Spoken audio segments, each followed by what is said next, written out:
22nd verse. So he says that looking at all of these problems, what you need to do. So he says that etaihi vimuktaha kaunteya tamodvaraihi tribidaihi naraha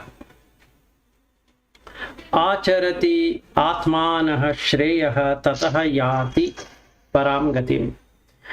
So the steps to be followed is like this. One, you should feel that you have everything and at present you don't want anything. This is the first thing what you need to do. That if you are able to meditate for long, then it will remove the raga, or rather kama raga. Then you should start seeing like what we did yesterday. Like, everything is a process. Eating is a process, sleeping is a process, breathing is a process, digestion is a process, which you are not doing anything. It has been done by the consciousness itself. You have no role to play. And it is doing in everyone, not only in you or me or something. So there cannot be any ownership of that. That deals with vairagya, because vairagya can only happen when you don't have ownership. And if you start seeing that if you see a daughter, you are the daughter, you are the son, you are the wife, you are the husband and all that. It is you. There is no other person other than you. So then the Shama and Dhamma will start working. So he says these three gates, that is Kama, Krodha and Lobha, or in other words Raga, Dvesha, Moha, these three will take to hell. That's the objective of Kama, Krodha, Lobha, Moha, Mada, Matsarya. All these 6 vices are the enemies and they directly take the being to hell. It's only a matter of time that in various human births, and that a person then gets into the animal or preta or naraka or something like that. So there is no point in getting astray on that. So if I now feel I am having everything, and as far as the world goes, you transact. Just like what I sent an email yesterday that I have not received this and that and all that, but internally I should not have any feeling of it.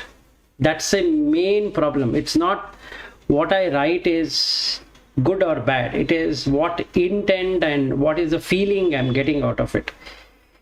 So even though I have used the word frustration there, I'm really not frustrated. Whether it comes or not comes, it is okay. It will anyway going to come one day. But if there is a process that it should come on so and so date, and that has to be highlighted. But internally, I should not keep on worrying over it, because that is what Dvesha is all about. So if I don't have a Dvesha,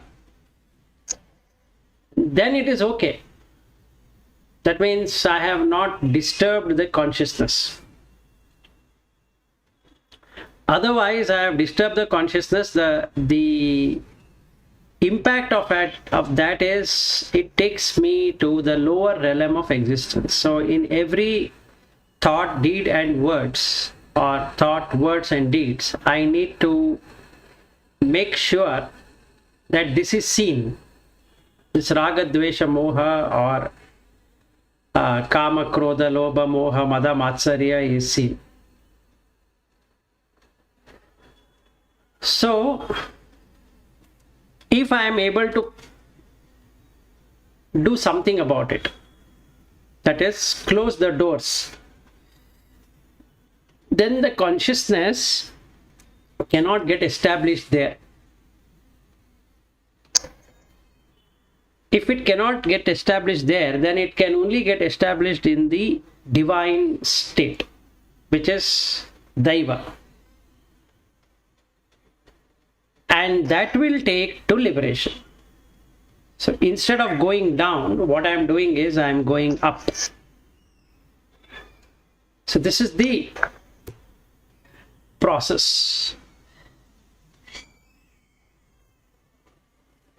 And 23rd verse is most important for people who blindly follow Shastras or quote Shastras, saying that it is there in the Shastra. So he says, Yaha Shastra Vidim Utsrijya Vartate Kama Karataha Na Saha Siddhim Avapnoti Na Sukham Na Paramam Gatim. One has to cast aside, remove that, the structure of the scriptures which give importance to karma kanda. That is, you do this, you get that as a result. That means any falastuti which is there in any mantra or any stotra or anything whatsoever would not give realization, nor it will take to liberation. It will actually increase more of kama, krodha, lobha, moha, mada, matsarya. So what happens here is that some siddhis will get developed by utterance of those mantras, can be Vedic hymns like Rigveda or what Yajurveda, the singing of it. That is to say in a particular way how that shloka has to be uttered. If the focus is only on that, and when somebody utters in another way and that person gets so mad at him, that very clearly shows that krodha has already taken over because of kama. So even in the yajna, if I am doing the gana homa or paumana homa or this homa or that homa, if I am getting it done from a priest, then that is not to be done, because that creates kama karataha. That is, it creates passion, it creates lust, because there is something at stake.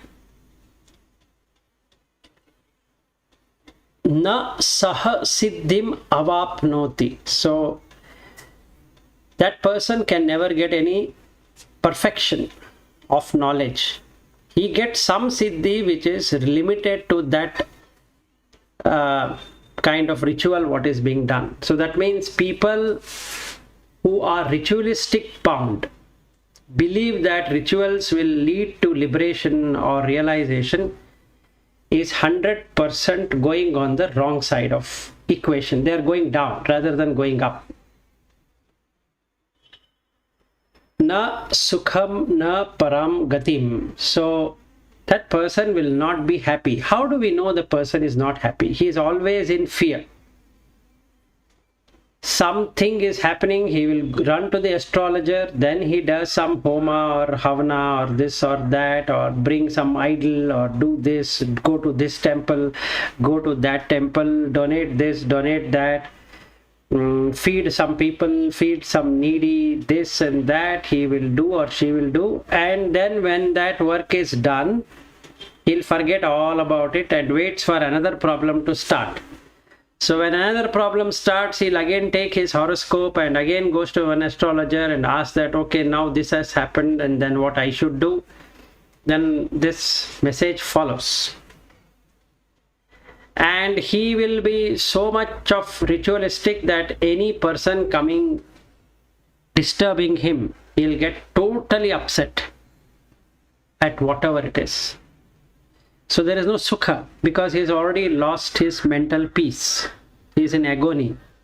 That person is in agony. So that will not lead to liberation. Param gatim. It will literally take him to bondage, because asura guna will take over. The moment somebody has anger, little bit or whatever it is asura. The extreme anger becomes Rakshasa.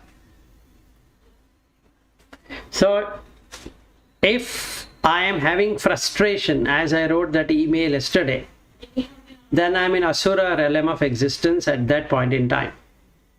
If I just wrote it just for making somebody aware that I am feeling frustrated, then it's okay, because internally I have not taken it. But that's just a language to use. I have used that language. Otherwise, there is no other way to make them know my feeling. So I can use that. But internally, I should not feel frustrated. The moment I am in frustration, anxiety, hurt feeling, or let's say vexation, or whatever those feelings are, it's literally Asuric life. It's going against.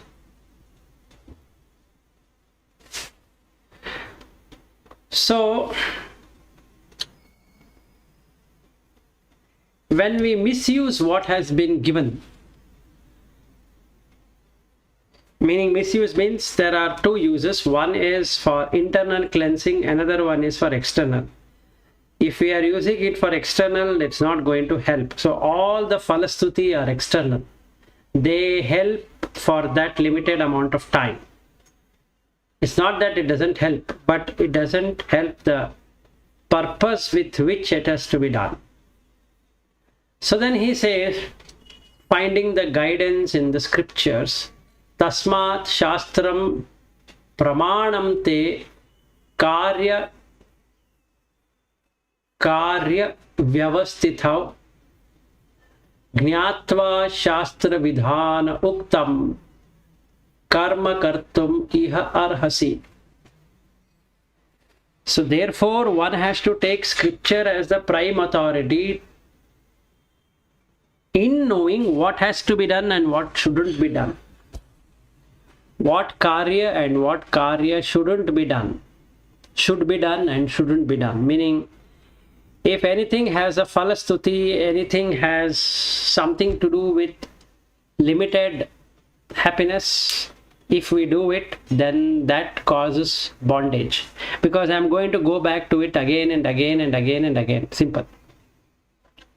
Because there is no liberation out of what I'm doing, or rather no realization out of what I'm doing. I'm just doing because that gives some limited, let's say, peace of mind. Let's say I am reciting Rigveda, and for 1 hour I recited with a lot of people and I feel very happy, and after that I'm back to whatever I'm doing. So that's all what it could provide. But in that remaining hours of waking, I have done so many other tasks which would not really help in cutting out the samsara. It has created samsara. Now let's say if somebody asks me that, okay, how do you recite? And then I explain, I feel very proud that I'm able to recite and able to remember all 1498 hymns of Rigveda. And also I know about Shri Sukta and Narayana Sukta and Purusha Sukta, and I can explain in length and all that.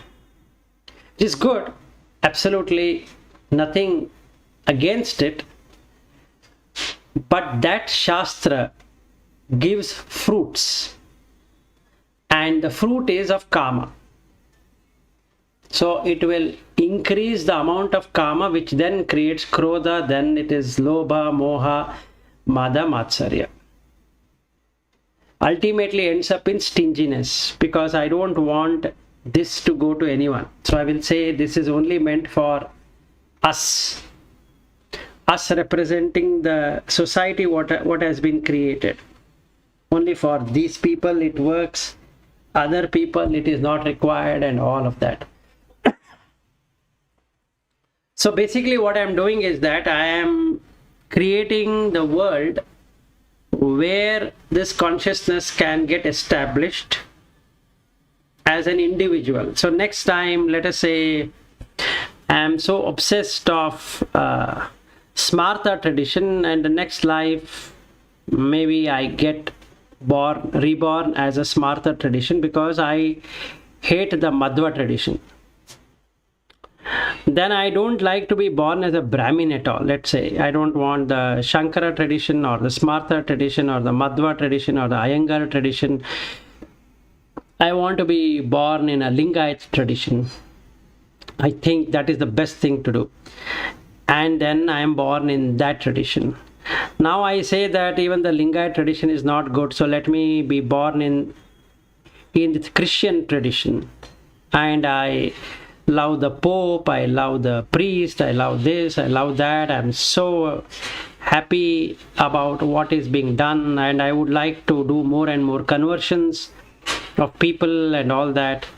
So the next life I am born in that. So whatever I want to become, it is happening. Simple. The consciousness gets established there. But what Krishna is trying to say is that there is no point in becoming this or that, because it will ultimately take you to Naraka slowly. If not today, some other day, it will definitely take you there. So don't do that. Go with what has to be done as a Daiva, which is Abhayam Satva Samshuddhihi Jnana Yogaha Vyavastitihi Danam Damaha Yajnascha Swadhyaya Taparjavam Ahimsa Satyam Akrodaha Tyagaha Shantihi Apaishunam Daya Bhuteshu Aluluttvam Mardhavam Khri Achapalam Tejaha Kshamaha Dhritihi Shaucham Adrohaha Na Atimanyata.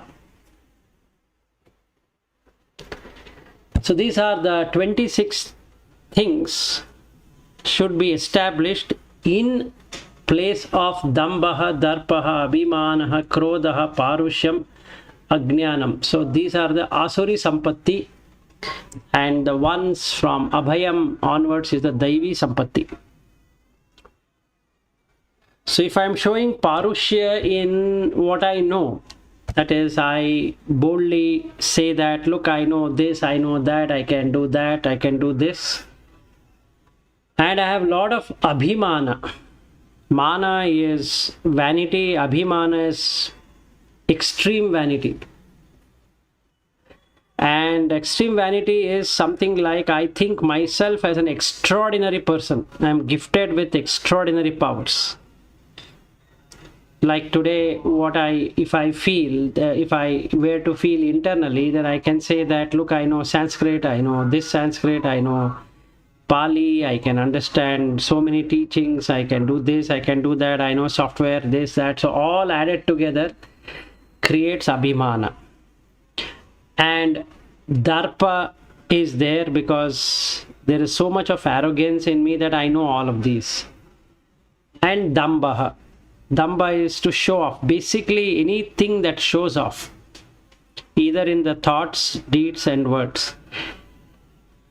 And that all of these five, that is Damba, Darpa, Abhimana, Krodha, Parushyam, creates ignorance. The more and more the ignorance, the lower level of existence is certainty for me. So I will not be able to establish in the 26 aspect of Daiva. It's not possible. So how should I turn the tables now? I should practice myself being everyone. That's the first thing. And then look at what is seeing, what is tasting, what is touching, what is smelling, what is hearing, and all that. All the five senses needs to observe. It's not only me who is seeing it. Every individual has eyes and they can see. It's not me. So there is no mind there. There's no me in that seeing. It's because that they have consciousness, they are able to see. Like I have consciousness and I'm able to see. So if I remove the consciousness, there is no seeing at all. So if I were to close my eyes, there is no seeing, because there is no light which is coming to show me anything at all. But there is internally I can see, which is in the mind. And if anybody closes their eyes, they can do the same thing. It's nothing like, I'm having some extraordinary powers. And same thing with hearing and tasting and touching and smelling and all that. And breathing, circulation, heartbeat, and going to the toilet or urinating, sweating, all of that, we can observe that every given being, be it animal or be it human being, does exactly the same. So no point in feeling that I'm special or attaching value to any one of these. So if I don't do that, what is the outcome of it? Outcome of that is all the 26 Daivi Sampatti will get established in place of Asuri Sampatti. That will take me to liberation. This will take me to bondage. And with that we have finished 16th chapter.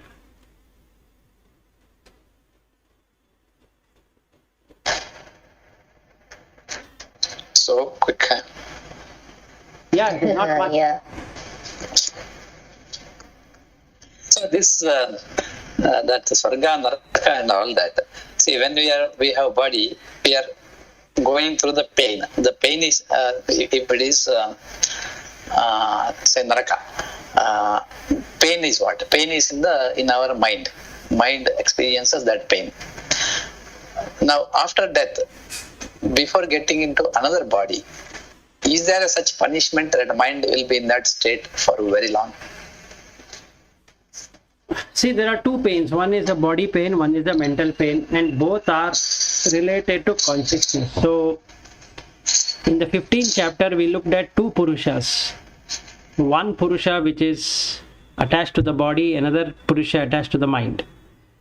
And then the Ishvara which is totally there as consciousness, and then Paramatma. So now, at death, the Purusha related to body no longer exists, but the mental one exists. So the thoughts which have got formed will get that kind of life. So people or the being can stay for a long time in the avyakta state, because they are not able to decide which way to go. It's not whether I do the Tithi and Pitru Paksha and all that, and that will help them to go. No. It is the thoughts of theirs, mental thoughts, and mental agitation, and mental, what I can say, satisfaction or dissatisfaction decides which way to go.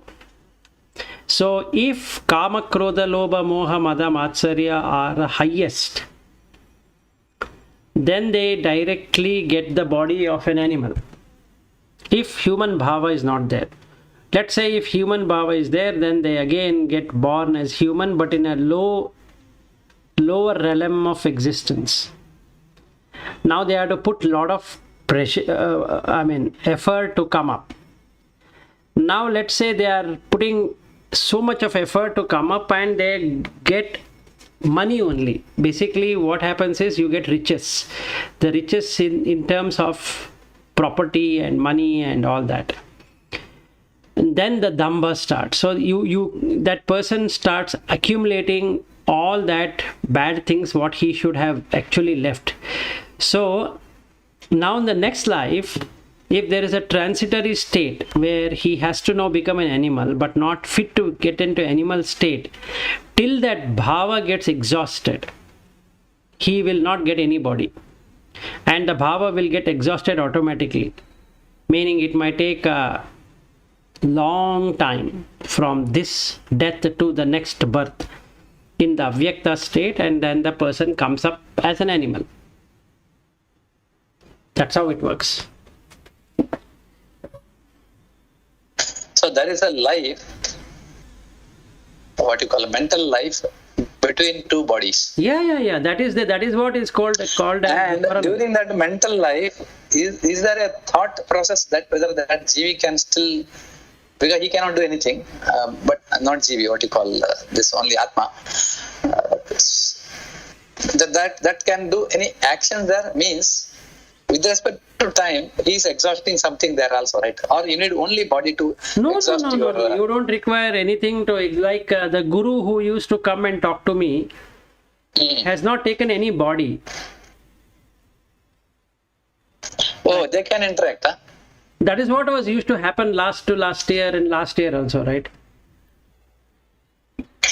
So, see, if they can interact, they are doing some actions. That means interacting itself is an action, right? Yes, and they exhaust their energy there.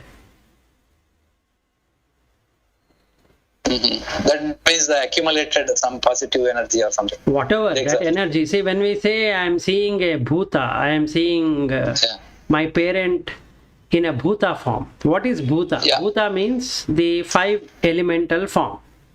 Yeah. Right? So now I see my mother sitting on my bed. I'm scared. Let's say I'm scared or I'm not scared. Let's take two situations. Now this being is sitting and watching me, and I wake up and I see this being to be my mother. Yes. Right?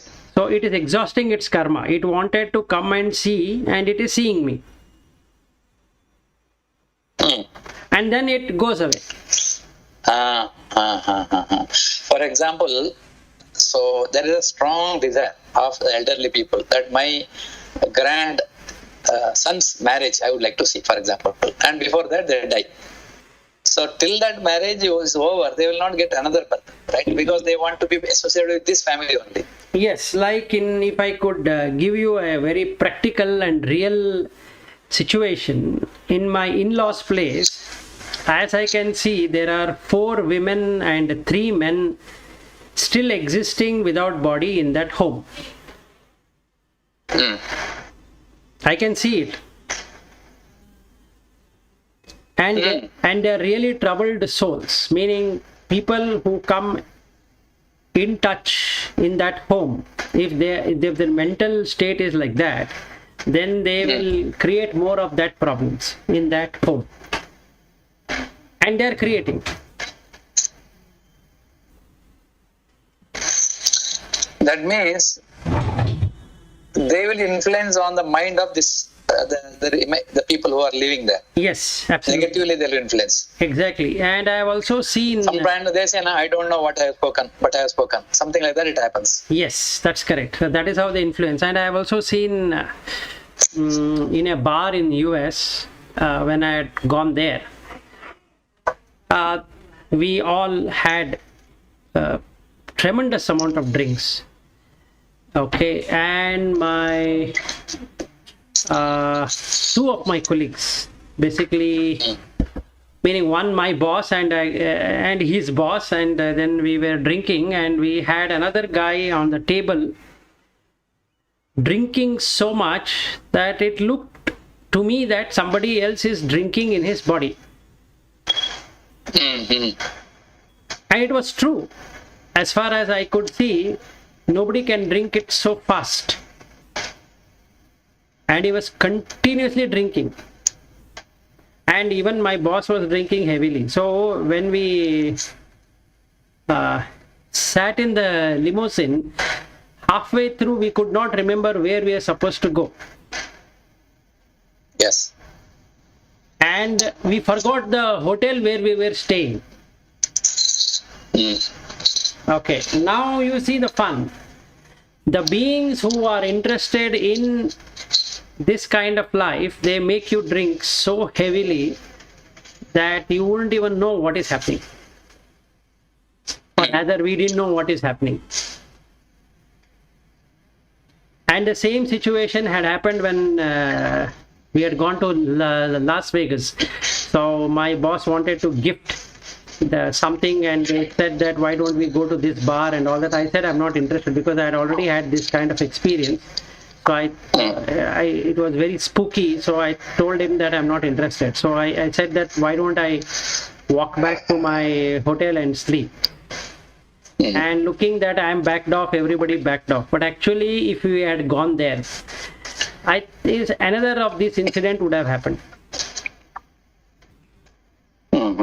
So it's what they say is that after 12:30 or 1 o'clock, you should not venture out is very true. In the night, what I'm saying. So they are more active during night time. Yeah, that. I mean, it's not fair to use anybody's name, but then there are people who had a lot of drinks and they did some nasty things and they couldn't even remember how they could do like those things.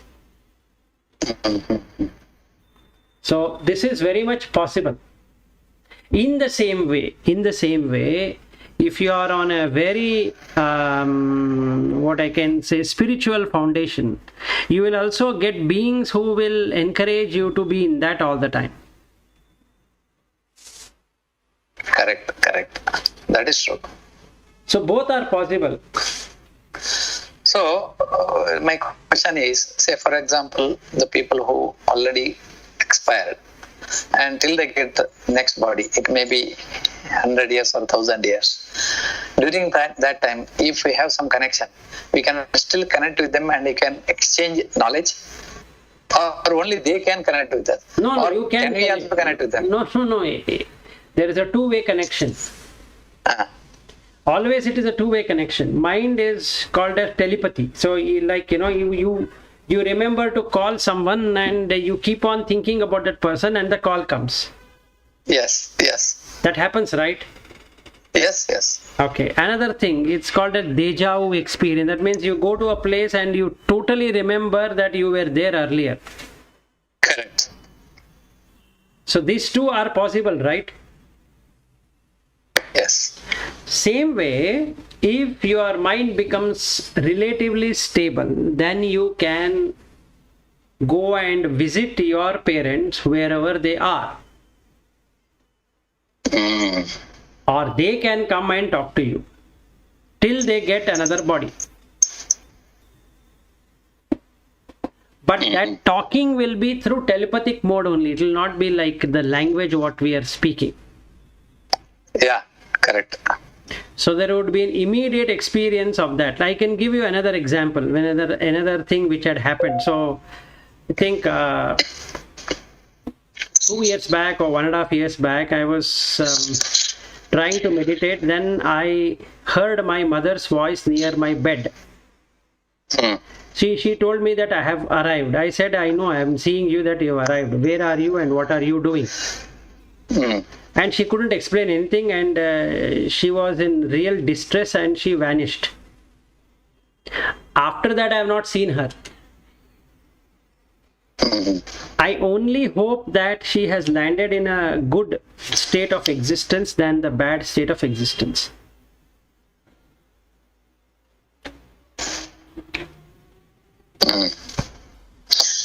So these minds will be still connected with this, say, this planet, or it can be anywhere traveling. No, it is, because it is not planet dependent. Only. No, it is not planet dependent at all. If you really want to experience that is what I was telling. One day you meditate on this. Now you are sitting on the chair. Chair is touching the floor. Floor is touching the ground, and the ground is touching the earth, and earth is touching nothing. Yes. Practice this and you will see that you will become space. Then you will really experience whatever you are asking me as a question. Your dimension itself will change. Yeah. You try it out. You will not remember your family. You will not remember anything at all. You will just become space. That is true. You feel very lighter, because when you think about that, very light, you can travel anywhere.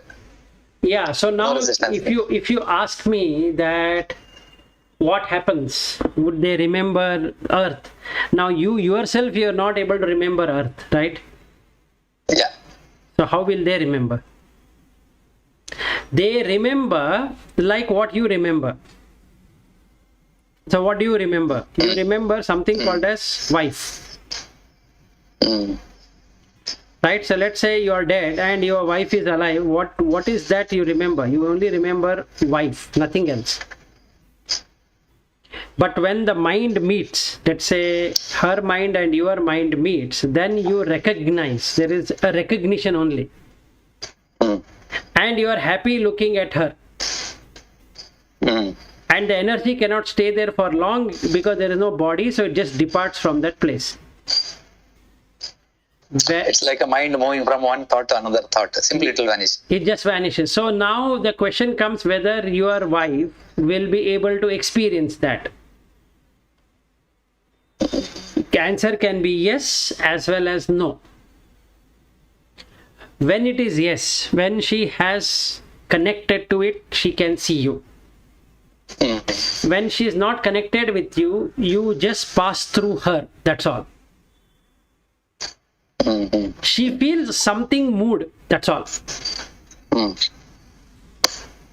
She cannot really say anything. So now if she goes to an astrologer will say, no, I think you have not done the Pitru Karya and all that. Why don't you get it done? And it becomes all right. Whether you do that or not, it is the mental state only.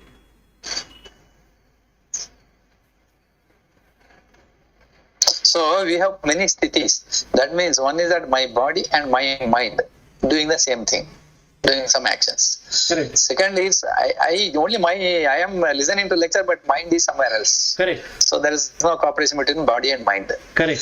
Third is this mind interacting with another mind of death, person who is dead, or interacting with the person who can be even live.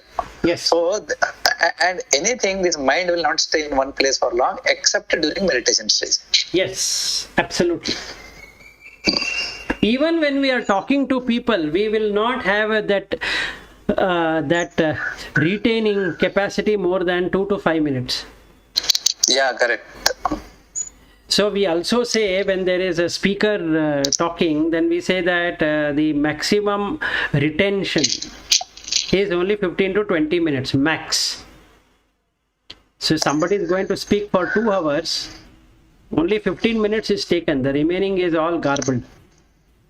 Okay, now coming to the same, because for me this mind is very interesting topic. There are people, there will be masters in some areas.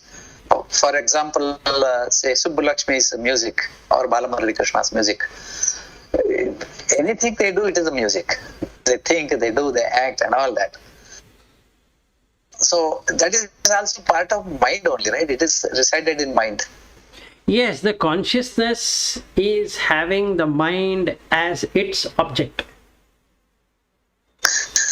And see, their capacity of grasping that music, or today Shatavadani Ganesh, understanding so many shastras one time, anything of any religion, and they can quote immediately the page number or that play, when they read that and what exactly mentioned there, what is the comparison between this and that.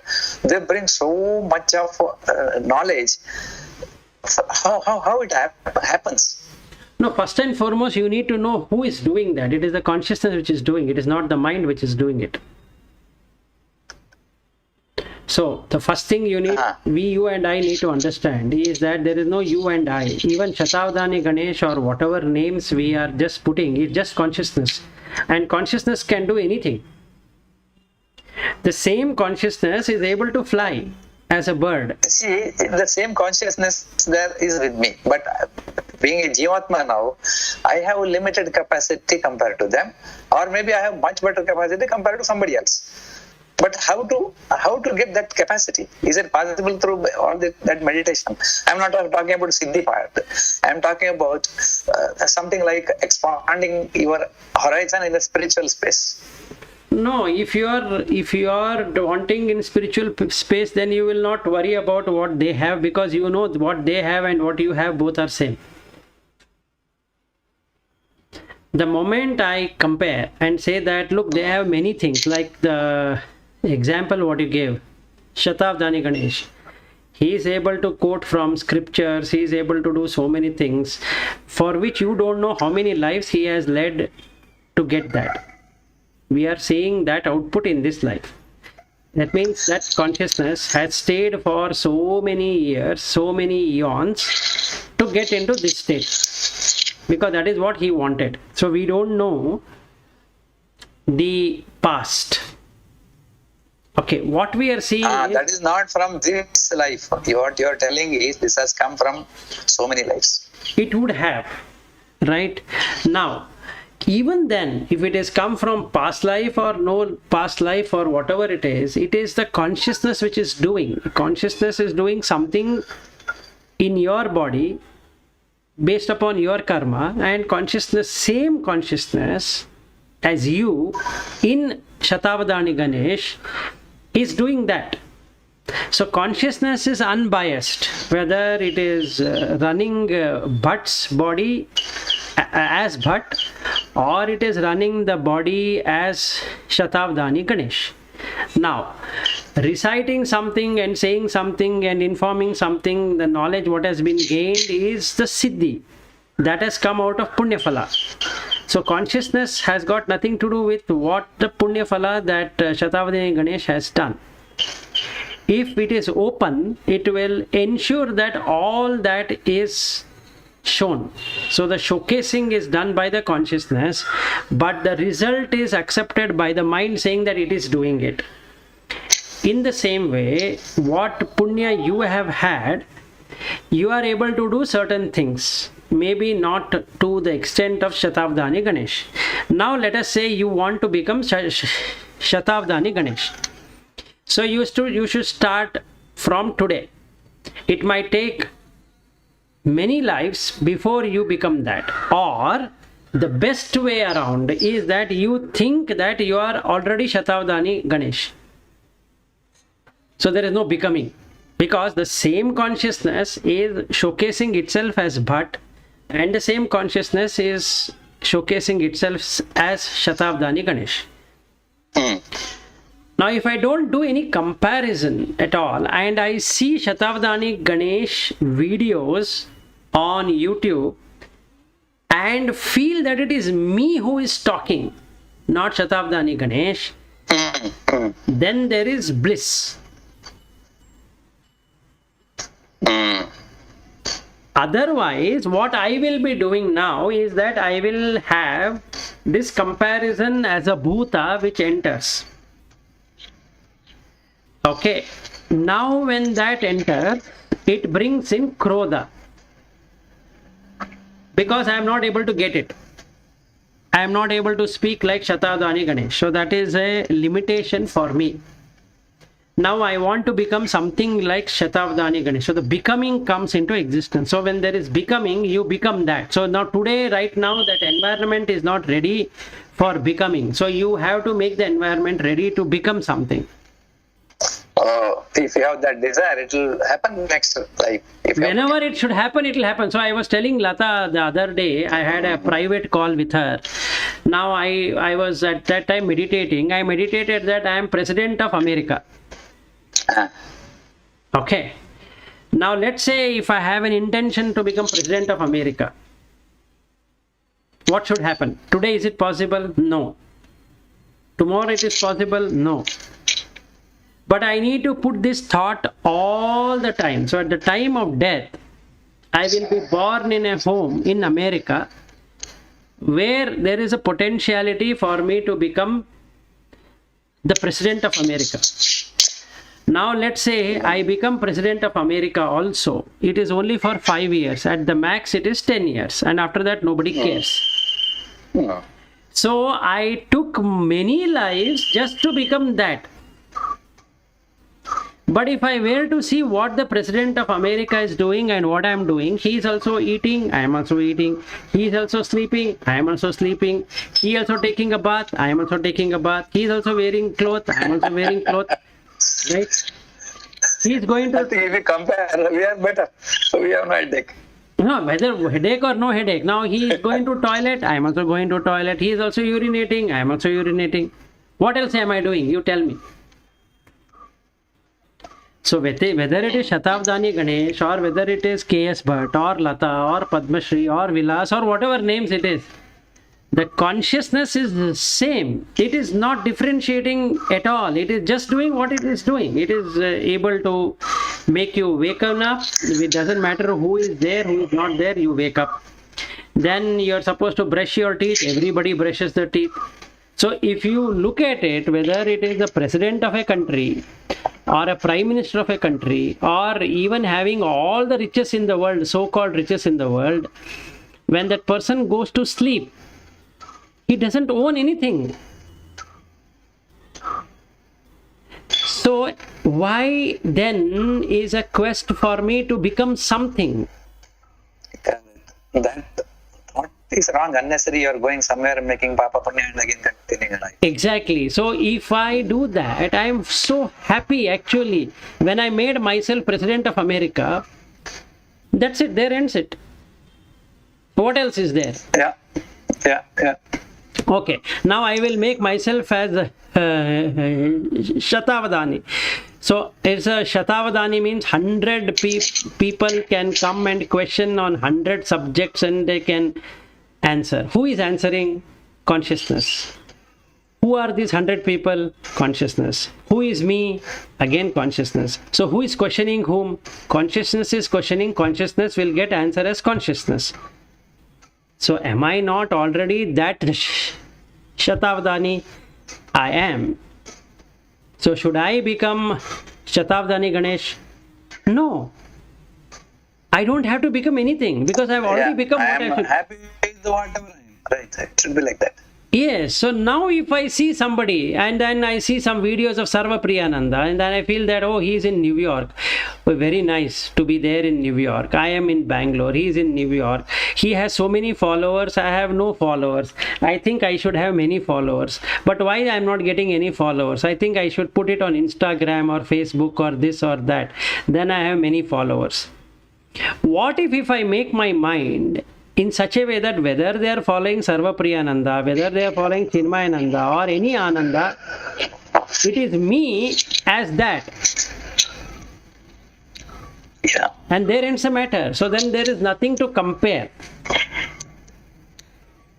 Because in consciousness there is no comparison. Only in the mind there is comparison.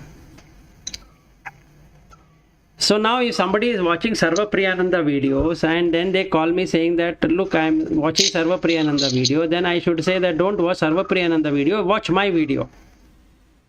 Now, what I will do is, I will ask them to watch my video and then after they watch that video, I will call them up saying that, did you watch it? And they say, yes, I watched for 10-15 minutes, you speak very well. No, when compared to Sarva Priyananda, how is that I am doing? They say that, no, you don't have that flair of talking like Sarva Priyananda. So can you tell me how do I get that flair of Sarva Priyananda? So all these funny things are not required. So what this mind thinks, if you have body will work in that direction. Yes. Okay. After death, whatever was that thought was there, as you mentioned in the last your status of mind at the time of death. So that will start searching for another body, and whenever that body comes, it's unknown time, and you will get into that, and again samsara starts. Exactly. So now, so samsara is not there after death till you get another body, right? It is just you are with your current sarira only. Yes, but still that is samsara, right? You are not liberated. That consciousness is not liberated at all. So it will not get liberated unless it gets another body to liberate. Because liberation possible only with the body only, right? Not with the Yes. So after death. Either you have to go up or you have to stay wherever you are, which is human birth, or you have to go down, which is animal birth. The thought you said that the mind, after death, that thought process, that will happen on its own like what happens to us now here? Yeah, absolutely. There is no difference at all. What is the difference between birth and death? See, now if I say, again, let's play this game. You are sitting on the chair and the chair is on the floor is on the ground is on the earth is not on anything. It is just floating, right? Now, aren't you thinking? Yes, still you are thinking. Even though Earth has no earth at all, it's literally on space. Similarly, you have thoughts continuing. It has got nothing to do with your body at all. Right now itself, you don't feel the body when you look at space.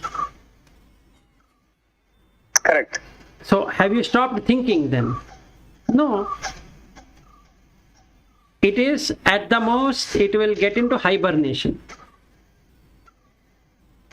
If you feel very blissful, it will take you to higher realm of existence.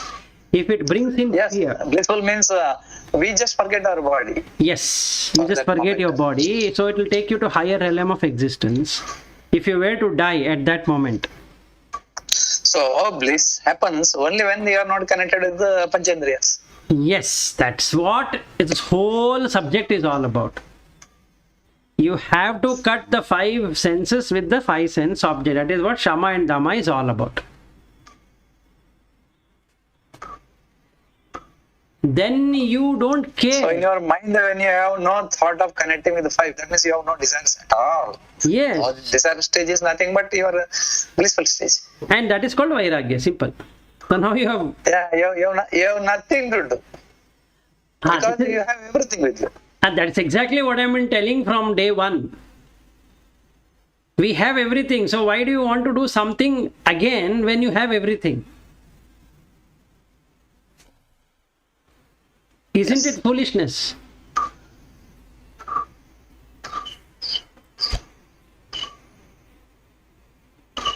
That's all what it is. If you can experience this much, then you know what next to be done. Correct. This is what Viveka and Vairagya, Shama, Dama, Uparati, Titiksha, Samadhana, Shraddha is all about. Now the Shraddha will come because you yourself has experienced it. It's not that it's there in the scripture. You yourself has experienced it. You have everything at this point in time. There is no deprivement. So there is no becoming. There is nothing to become. So if something is there to become, that means I am unsatisfied right now. So I have to become something to get satisfied. When I am already satisfied, what is need to become dissatisfied? Yes. So you are in Vairagya, simple as that. See, that doesn't mean that you will not work or you will work or whatever. If you work, you are indulging yourself with unwanted elements. So if you are already comfortable monetarily and all that, you don't have to go to work again because you have cut out 50% of your problem is gone. Otherwise, it is the same bundle thing, right? You go, you have a project has a problem, so you have to do 100 different things and the people will not do it. And then it is constraint and they come with constraint and for which you can't do anything. Then there is a problem and then you solve the problem, but that is of no use. And ultimately they can shelve the project or they can run the project with somebody else or it gets transferred to something else. All that for which you are not the cause. But thinking that you are the cause of it, you are putting so much of worries on your mind that you suffer. But when you are already rich in your mind, nothing of that matters. So you will not worry about whether the project is doing well or not well. You will do what you are supposed to do, that's all. Yes. So we will not take it personally at all. That's all what it is. See, we will come to know that why we are working. We are working because of financial constraint than anything else. So if you don't have financial constraint at all, and you are very happy with your life, then you will not again go back to work because it makes no sense. You will work on this, retaining happiness, than going and working somewhere and spoiling your happiness. So ambition is the key Asuric quality. The more the ambition, the worse it gets. Ambition is Asura. Correct. Because of ambition only, you are making your interaction with people and creating more and more karma. Yes.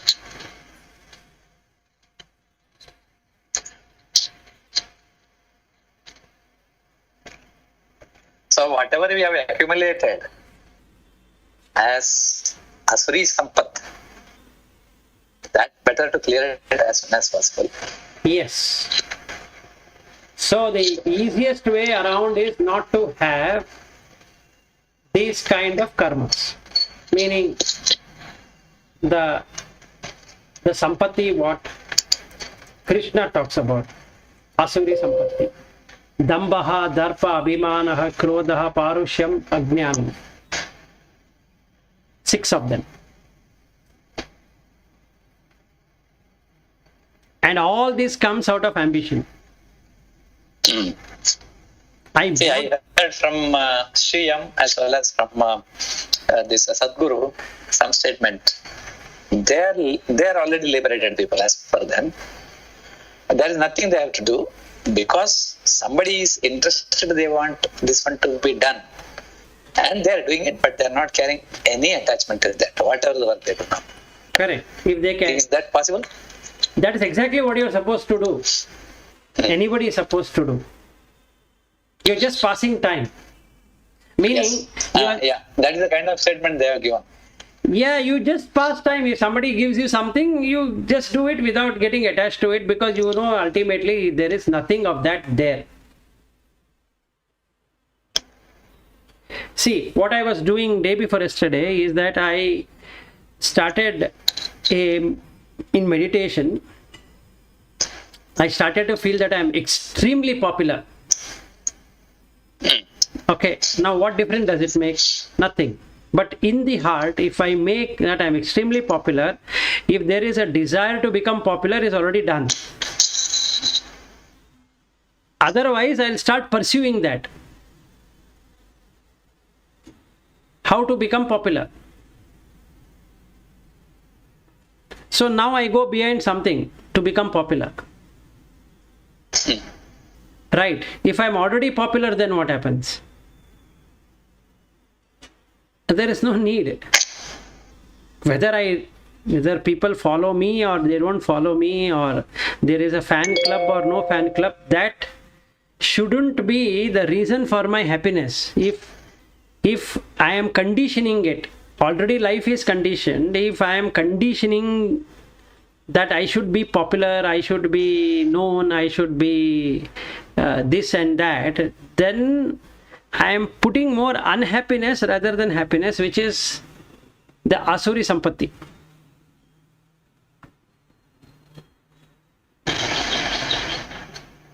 Yeah. It is all in the mind, but if you feel you have everything, you really have everything. If you feel you don't have anything, you don't have anything. That is what I had shared about that law of attraction. If you had seen that video, that's all about that. Okay, one more last question. It's already 9:30. Yeah, sure. So in mind, see, during work, we are stressed if the work is not interesting us, because we are doing for the sake of retaining our job. Now, in between, you are taking a rest of, say, 10 minutes, 15 minutes. That time you close your eyes, simply, you stretch your body. Generally, people do it. And don't think anything. That is called a meditation? You are detached from this? That is a very basic meditation, but yes, you can do that. Okay. So I'm trying to, today my understanding is mind and then meditation, and then what is next with this? I think I got a lot of clarification. Sure. Okay, then we meet tomorrow. 17th chapter. Yeah. Sure. Thank you. Thank you then. Yeah, bye. Thank you, Vilas. Thank you. Yeah, bye. Thank you, Vilas.